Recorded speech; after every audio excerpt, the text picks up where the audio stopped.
Comment se créer un schéma et comment en sortir? Comment pouvoir briser cette boucle-là pour en sortir de ce schéma-là? Il faut savoir que quand tu as un trauma, donc un trauma, c'est juste un événement avec lequel tu ne peux pas passer au-dessus. C'est un événement dans lequel tu n'as pas les ressources nécessaires pour surpasser cet événement-là, cette situation-là. Ce qui fait que vu que tu ne peux pas avancer, vu que tu ne peux pas gérer cette situation-là, alors le trauma se crée. Tu vas possiblement dissocier ou tu vas utiliser des mécanismes de défense. Et si ce trauma-là, si ces situations-là sont arrivées dans les 5, 7 premières années maximum de ta vie à peu près, il y a ce qu'on appelle le mode d'emploi. Le mode d'emploi, ça va être un livre qui est ton cerveau, qui va être pratiquement euh, un livre blanc quand tu vas naître. Il y a peu de réseaux neuronaux. Et durant ces 5, 7 premières années, il y a tout ton cerveau qui va se créer, il y a tout le mode d'emploi qui va se créer. Donc forcément, en fonction de la figure, de la relation avec la figure d'attachement que tu as eue, soit avec tes parents, avec ta mère ou ton père ou les deux, en fonction de cette relation-là que tu as eue avec eux, ce mode d'emploi sera plus ou moins sécure pour toi. Ce qui fait que si aujourd'hui tu as des problématiques, possiblement tu n'as pas eu le mode d'emploi parfait. Un mode d'emploi qui va te permettre de te guider et de t'aider dans ton quotidien. Donc c'est pour ça que tu es là peut-être aujourd'hui. Donc pour briser un schéma, il faut savoir que tu as un événement qui commence dans ton passé, possiblement. Tu as un événement, cet événement-là, par exemple, dispute de tes parents, ok, ça c'est l'événement. Ta mère te dit c'est à cause de toi, d'accord? Toi tu as 4 ans, tu as 5 ans. Durant cet âge-là de développement, on ne peut pas remettre en question l'autorité, on ne peut pas remettre en question notre figure d'attachement. Parce que si on se dit que, encore une fois, pendant toutes les vidéos que je fais, il n'y a aucun jugement de valeur, d'accord? Parce que souvent, les parents aussi, ils font ce qu'ils peuvent. Donc, je ne fais jamais un jugement de valeur, je fais juste des constats. Donc, si ma mère te dit que c'est à cause de toi que ton père est parti, toi, tu ne peux pas remettre en question ta maman. Tu ne peux pas dire c'est elle qui a tort, tu as 5 ans, parce que tu as besoin de cette figure parentale pour survivre. Donc, tu ne peux pas remettre en question cette autorité. Parce que si tu mets en question cette autorité, c'est ta sécurité que tu remets en question. Parce que tu te dis, je ne peux pas être en sécurité avec une personne comme ça. Donc, tout ça, c'est inconscient. Donc, inconsciemment, qu'est-ce que tu vas te dire? Je ne suis pas aimable. J'ai un défaut, je suis défectueux, défectueuse, et donc je dois changer mon comportement pour plaire, pour pouvoir être à la hauteur. Donc, cette situation-là, justement, cet événement-là va créer une émotion d'impuissance, une émotion de honte, une émotion de frustration, une émotion, d'accord? Comment tu vas te sentir à l'intérieur, justement, quand ta maman te dit que c'est à cause de toi que ton père est parti? Il y a une interprétation qui va être, je ne suis pas aimé, qui va être, je ne peux pas dire mon point de vue parce que sinon mon père part et du coup c'est à cause de moi. Donc, événement, émotion, interprétation et ensuite il y a le schéma. Le schéma, ça va être faire attention à ce qu'on dit, ça va être de réfléchir de ce qu'on va dire et de se sentir mal dans tous les cas si on fait du mal à quelqu'un parce qu'on va dire que c'est à cause de nous. Par rapport à ça, tout ça, c'est inconscient forcément parce que c'est inscrit dans ce mode d'emploi, le mode d'emploi qui se crée dans tes premières années de ta vie. Donc, c'est comme ça que va se créer un schéma, d'accord? Ton schéma. Et donc, comment briser ce schéma? Donc, quand tu as cet événement-là que tu as vécu, tu as pu avoir l'émotion. Souvent, entre l'émotion et l'interprétation, c'est là qu'il y a une dissociation, pardon. Et cette dissociation va créer une alexithymie. Alexithymie, c'est quand tu as un événement, d'accord? Ça va passer, je vais simplifier également, d'accord, pour que vous compreniez.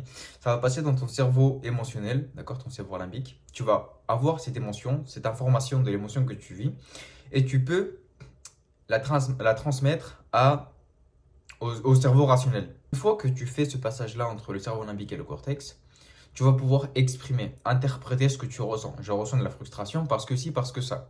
Sauf que quand tu as un événement dont tu n'as pas les ressources pour gérer ça, tu as l'émotion que tu vis, parce que forcément c'est la réaction face à cet événement-là, mais tu n'as pas d'explication, parce que justement tu n'as pas donné les ressources, parce que quand tu l'as dit à ton père, à ta mère, par exemple, lors d'un abus sexuel, tu peux le dire à ton père, à ta mère, ils vont te dire arrête de t'inventer des histoires, le voisin ferait jamais ça, arrête de t'inventer des histoires, ton père ferait jamais ça.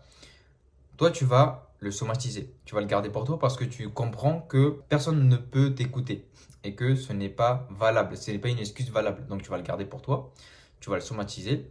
Donc, Il va y avoir une dissociation entre le cerveau limbique et la rationalisation. Donc ce que je ressens aujourd'hui n'est pas valide, je ne peux pas l'exprimer parce que on m'a enlevé la parole, vu que je raconte des histoires. Donc c'est un schéma qui va se créer aussi à ce moment-là, qui est de ne pas en parler, de ne pas parler de ça et d'éviter tout simplement ce genre de situation. Donc ça, ceci, c'est une manière de créer ce schéma-là. Pour briser ce schéma-là, comment est-ce que tu vas faire? Tu dois déjà aller chercher dans le passé, aller chercher ce conflit-là, cet événement-là qui s'est passé.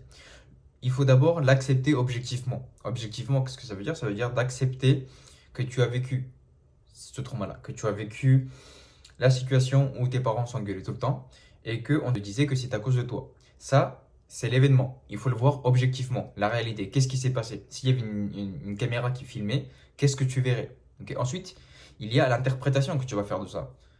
Quand tu étais jeune, forcément, tu n'avais pas cette capacité de comprendre que ce n'était pas à cause de toi, qu'on n'allait pas en remettre en question ta valeur, etc., parce que tu es jeune, justement. Donc, ta souffrance, elle est légitime aujourd'hui. Et aujourd'hui, justement, il faut faire la différence entre la culpabilité et la responsabilité. Aujourd'hui, tu vas plus te mettre en mode coupable, en mode c'est à cause de mes parents, c'est à cause de la société, je ne suis pas aimé, j'ai jamais eu ce que je méritais, ou je ne mérite pas d'avoir tout ce que j'ai. D'accord? Donc, autosabotage, procrastination, anxiété, dépression, etc. C'est ce qui arrive. Une fois que tu l'as vu objectivement, tu vas faire l'interprétation qui te correspond aujourd'hui. C'est-à-dire que durant toute cette phase où tu vas aller comprendre d'où vient ce trauma, d'où vient cette situation, cet événement qui a produit ce schéma-là, il y a plein de croyances qui vont arriver. Justement, je ne suis pas aimable, je ne mérite pas d'avoir tout ce que j'ai, je suis coupable, etc. Ce sont des croyances qui vont arriver. Ce sont des croyances fondamentales, justement, des croyances qui te guident, qui sont dans ce mode d'emploi, le mode d'emploi qui va te suivre toute ta vie. Encore une fois, parce que ce sont des croyances qui sont créées durant tes 5 premières années et qui vont te poursuivre toute ta vie. Donc c'est pour ça qu'aujourd'hui, justement, tu as du mal. Une fois que tu trouves ces croyances-là, ces croyances fondamentales, tu peux te poser 2 questions. La première, l'utilité. Est-ce qu'elle m'est utile aujourd'hui, cette croyance? La croyance que si mes parents s'engueulent, c'est à cause de moi. Est-ce que c'est utile pour moi? Tu vois aujourd'hui que non, parce que ça peut te procurer de la frustration, de l'anxiété, du mal-être, etc., etc. Est-ce qu'elle est vraie? Est-ce que toutes les fois où tes parents se sont engueulés, est-ce que c'était à cause de toi? Non, encore une fois, il y a une véracité forcément dans... Ce n'est pas toujours à cause de toi. Donc une fois que tu fais vraiment cette distinction et tu te poses ces 2 questions entre la véracité et l'utilité de cette croyance, tu peux la changer. Tout ce que je vous dis ici, ce sont mes croyances. Il n'y a pas de vérité absolue. Tout ce que je vous partage, ce sont mes croyances qui m'ont aidé aujourd'hui. Et donc, justement, ce sont des croyances qui m'aident, donc qui sont utiles pour moi. Et tant qu'une croyance m'est utile, je vais la garder. Si je vois qu'elle m'est plus utile à un moment, je peux la remettre en question et changer. Et c'est vraiment ça le but d'une thérapie. Ce n'est pas d'enlever tous les conflits, ce n'est pas de détruire tout le mal-être, toute la tristesse, toute la frustration parce que tu ne pourras pas. La thérapie, la vraie thérapie, aujourd'hui, c'est de te fournir un mode d'emploi qui va te permettre de pouvoir te bouger entre les 2 pôles. C'est-à-dire que tu vas être dans une rivière, tu vas avoir d'un pôle tout le chaos, ok? Donc ça veut être les relations toxiques, ça veut être les disputes, etc., etc. Et d'un autre côté, la rigidité. Donc être seul, avoir des limites bien définies. Tu vas être sur ce fleuve où tu vas pouvoir bouger entre les 2 avec sérénité, justement. En fait, le but vraiment de la thérapie, ça va être de te sentir en sécurité. Une fois que tu te sens en sécurité, tu vas pouvoir bouger d'un côté à l'autre parce que tu sais que tu as les ressources nécessaires pour gérer ce genre de situation. Donc, une fois que tu as compris comment se créer un schéma et une fois que tu as compris comment est-ce que tu peux briser ce schéma-là, ça sera beaucoup plus simple pour toi de pouvoir bouger entre ces pôles et de pouvoir gérer les adversités que tu vas avoir dans ta vie. Ce n'est pas parce que tu vas guérir, j'aime pas ce mot, mais une fois que tu vas comprendre tes mécanismes et que tu vas accepter ton passé, tu vas forcément avoir des moments où tu vas être triste, où tu vas être en colère, etc., etc. Mais tu auras les ressources nécessaires pour gérer cette situation-là. Ce n'est pas parce qu'à un moment, tu as fait une thérapie de 2 ans, de 3 mois, de 4 mois, et qu'à un moment, tu ressens de la tristesse et tu te dis, putain, en fait, ça ne servait à rien. Non, justement, ce sont ces ressources-là, ce dont tu as besoin pour survivre. Si jamais vous voulez approfondir justement ces schémas-là, si vous voulez approfondir vos peurs, si vous voulez approfondir votre mode de fonctionnement, ce mode d'emploi que vous avez créé et comment le changer, Anodos est là. Anodos, c'est la communauté que j'ai créée pour pouvoir parler sur votre histoire. On va faire un suivi sur votre personne et non pas sur le diagnostic. C'est bien le problème aujourd'hui. C'est bien ce qui manque aujourd'hui dans les plus grandes thérapies, c'est qu'on va se concentrer sur le symptôme. Et on va faire un diagnostic du symptôme et non pas de la personne. Aujourd'hui, justement, je sais, avec toutes les études que je fais, avec toutes les études scientifiques qu'il y a, la relation thérapeutique, cette relation avec l'autre, c'est ça qui va vraiment te faire passer à autre chose. Parce que tu as besoin de te sentir en sécurité, chose que tu n'as pas eu quand tu étais petit. Forcément, sinon tu n'irais pas en thérapie.